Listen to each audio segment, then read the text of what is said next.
Oh, je m'appelle Moustapha Mankadia.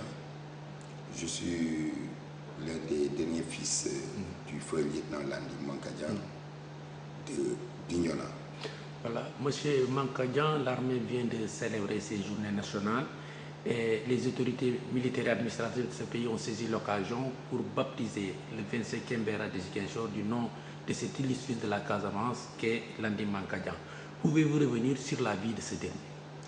Bon, revenir sur la vie du feu lieutenant Landi Mankadia par rapport à mon âge serait peut-être un petit exercice, mais je pense qu'aujourd'hui, cette initiative de l'armée sénégalaise et du gouvernement a été une initiative bien accueillie par la famille et du feu lieutenant Landi Mankadia. Notre papa, en effet, est un illustre fils de la Casamance qui a quand même beaucoup fait durant tout son service militaire. Et les autorités, pour rendre hommage aux anciens qui ont eu et à donner un bon exemple durant toute leur carrière militaire, ont pensé à notre papa, le feu lieutenant Landi Mankadia, à juste raison. Selon vous, pouvez-vous revenir sur les qualités de ce dernier et qui justifient aujourd'hui la reconnaissance de toute une nation? Bon, les qualités de ce dernier, du feu lieutenant Landi Mankadia, comme a eu à le dire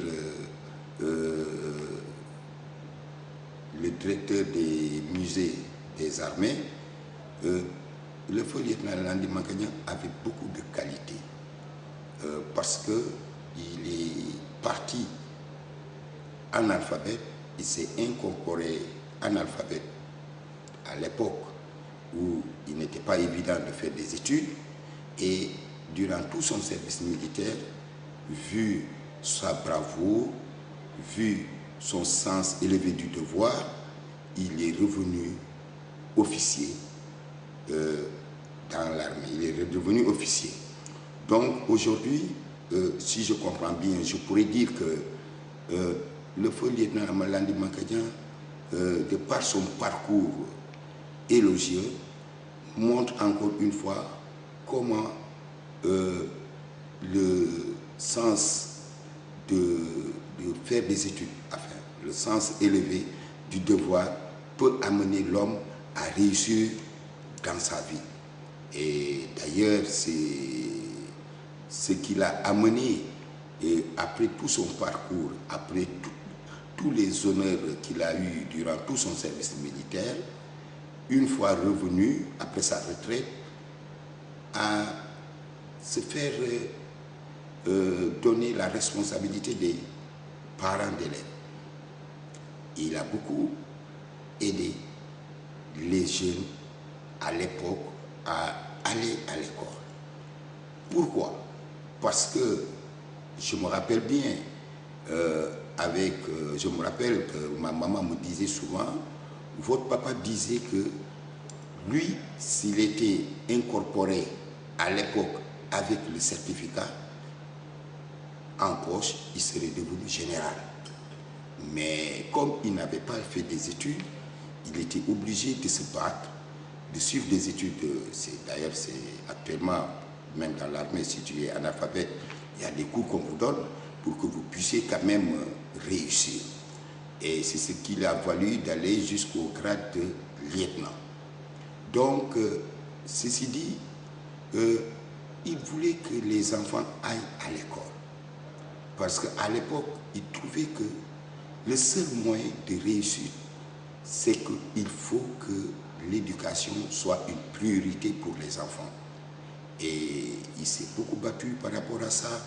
Il a beaucoup contribué à créer des espaces scolaires pour que les enfants puissent s'épanouir et devenir demain les dignes représentants de ce pays qui est le Sénégal.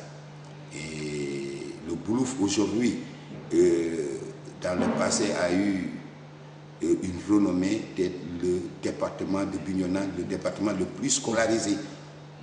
Il a beaucoup contribué à cette scolarisation des enfants. Et les enfants qui étaient à l'époque de son vivant, qui ont eu à avoir ces encouragements dans le cadre des études, ne l'ont pas regretté parce qu'ils sont devenus des personnalités dans ce pays. Voilà, M. Mankadjan, la Casamance reconnaissante a rendu hommage et a célébré Landing Mankadjan le vendredi dernier.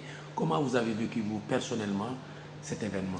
Bon, personnellement, c'est avec beaucoup d'émotion et de satisfaction, parce qu'il fallait rendre à César ce qui appartient à César. Aujourd'hui, le lieutenant Landing Mankadjan est le premier officier de la Casamance. Quoi qu'on dise, à son époque, tout le monde reconnaissait la valeur de cet homme. C'était peut-être, je ne dirais pas une exception, mais ses qualités et son sens du devoir l'ont amené à gravir les échelons dans le service militaire. Et pour nous, ces enfants, nous sommes très reconnaissants vis-à-vis de cette décision juste qui a été prise à l'encontre de notre papa. Voilà, M. Mankadjan, pour terminer, aujourd'hui nous sommes dans une société où les jeunes sont en mal de repère, alors que la Casamance regorge de fils dont cette jeunesse devrait s'inspirer. Si vous avez un message à lancer aujourd'hui à cette jeunesse, quel serait ce message? Le message serait il faut toujours persévérer dans l'effort. Il faut persévérer dans la vie parce que moi, ce que je dis, on peut partir de rien et devenir quelqu'un. Il faut y croire. Nos anciens, nos ancêtres ont cru à cela et ils se sont battus. Ils ont cru qu'il n'y a que le travail qui paye. C'est vrai qu'aujourd'hui, il y a beaucoup d'aléas dans le développement que nous subissons, dans le développement de nos pays, mais pour moi, l'essentiel, il faut y croire, il faut croire en Dieu. C'est-à-dire, il n'y a que le travail qui paye. Et le lieutenant Landing Mankadjan nous a beaucoup donné cette éducation, travailler, il faut y croire, il faut y aller de l'avant, car il n'y a que le travail qui paye dans la vie. Et c'est ce que j'ai peut-être à conseiller à tous mes amis, à la jeunesse, de ne pas se décourager. Parce que c'est vrai qu'on peut avoir beaucoup de diplômes et avoir des difficultés de s'insérer dans la vie socio-économique, mais pour moi, il faut toujours croire à la réussite.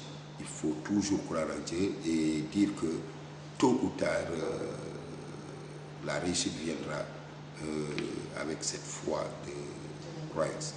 Merci, M. Mankadjan.